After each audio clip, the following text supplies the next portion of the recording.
Nabi Muhammad Shallallahu Alaihi Wasallam. Semoga kita semua akan mendapatkan syafaatnya yaumil akhir.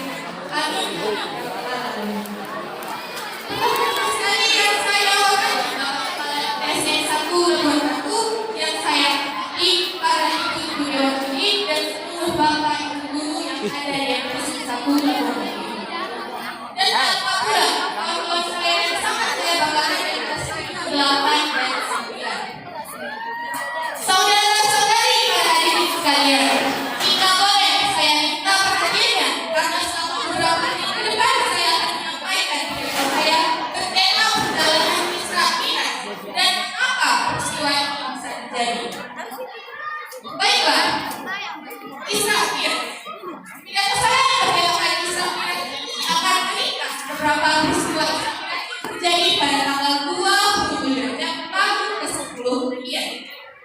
Saudara-saudari para hadirin sekalian, Isra Mi'raj adalah perjalanan yang dilakukan oleh Nabi kita Nabi Muhammad Shallallahu Alaihi Wasallam hanya dalam waktu 1 bulan saja.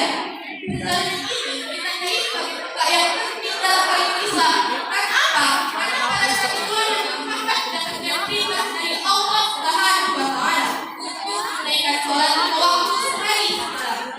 Nah, Isra dan Mi'raj.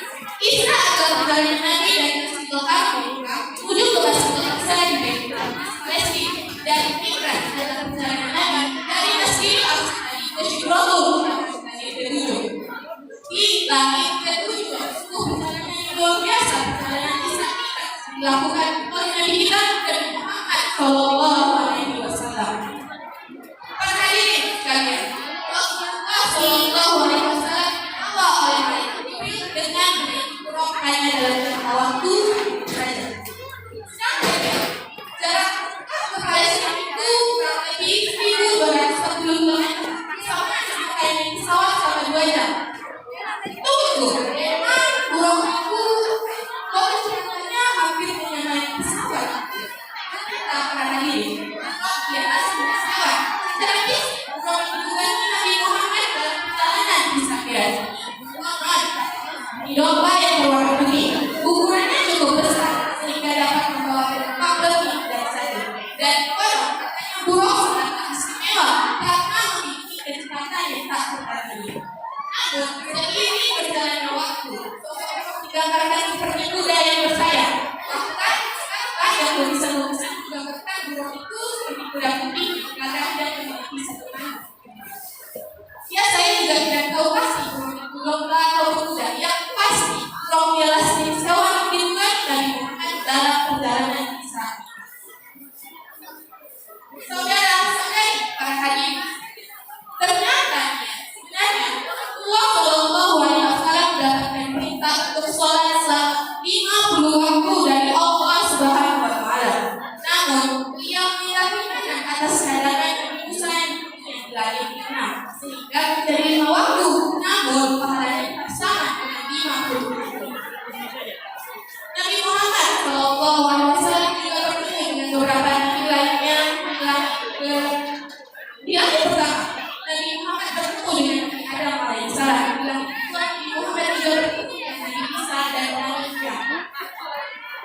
Saudara-saudari para hadirin sekalian, saya belum beritahu kenapa Allah memerintahkan Nabi Muhammad untuk melakukan perjalanan ini bahkan di malam hari. Dan Allah berhasil menunjukkan itu bahkan Nabi Muhammad melakukan perjalanan. Hal ini diberitakan oleh Nabi Muhammad karena ingin menghilangkan rasa sedihnya. Namun karena apakah Nabi Muhammad merasa sedih? Ternyata Nabi Rasulullah yang bersedih karena kehilangan sosok anaknya Abu Thalib dan istri bersama Siti Khadijah. Tentu saja beliau merasa sedih. Memang manusia mana sih yang tidak merasakan sakit di hati karena rasa pahitnya kehilangan seorang yang disayangi. Sebelum perjalanan Isra Mi'raj ini, Nabi Muhammad berlarut-larut dalam kesedihan kehilangan orang tersayang. Makanya Abu Thalib yang mengasuhnya dan sejati harus meninggalkan yang pergi. Beliau yang meninggal pada usianya 79 tahun dan istrinya Khadijah, istri tercintanya yang meninggal pada usianya yang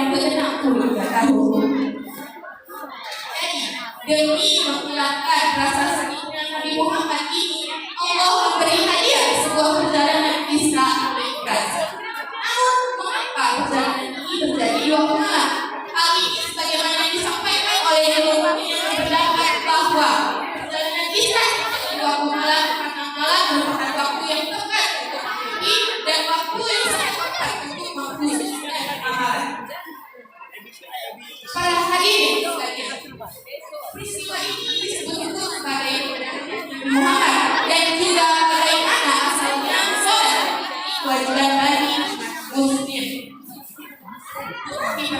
Dari pembedahan hati bahwa hati adalah tindak manusia.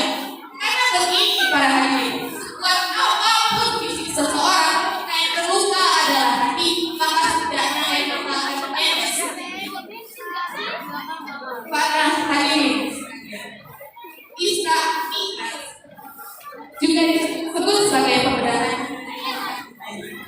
Tapi ada hal yang memang harus kita lalui meskipun berat untuk kita lalui, terasa sulit untuk kita terima, tapi tetap harus kita terima. Ada satu kalimat yang spesial beliau ketika harus ikhlas menerima semua kekecewaan hidup, maka Allah akan suatu ini diberi kebaikan. Sahih ma'al usri yusra, yang artinya maka sesungguhnya setelah kesulitan ada. Jadi terlalu lama sebentar. Maka kita yang bukan mengerti bahwa segala sesuatu yang baik untuk kita akan Allah biarkan pergi kecuali akan digantikan dengan yang lebih baik lagi. Berdamailah, ajak perasaanmu lebih tenang lagi. Jatuh. Nilainya berbeda. Rasulullah Shallallahu Alaihi Wasallam yang tak berusaha pada hidupnya meski sudah kehilangan orang tersayangnya. Allah tak pernah jauh dari terus kita yang jauh dari Allah. Allah selalu tahu tapi kita tak mau melakukan perintahnya, maka tak perlu kita meragukan Allah, karena pada akhirnya takdir Allah akan baik meskipun kita tak lewati. It's okay. It will be okay. Because Allah always with us. Saudara-saudari para hadirin sekalian, cukup sekian dari saya pada kesempatan karena hanya ini yang dapat saya sampaikan.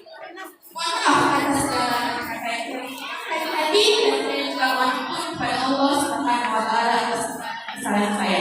Thank you for your attention. Saya pamit undur diri. Wabillahi taufiq wal hidayah.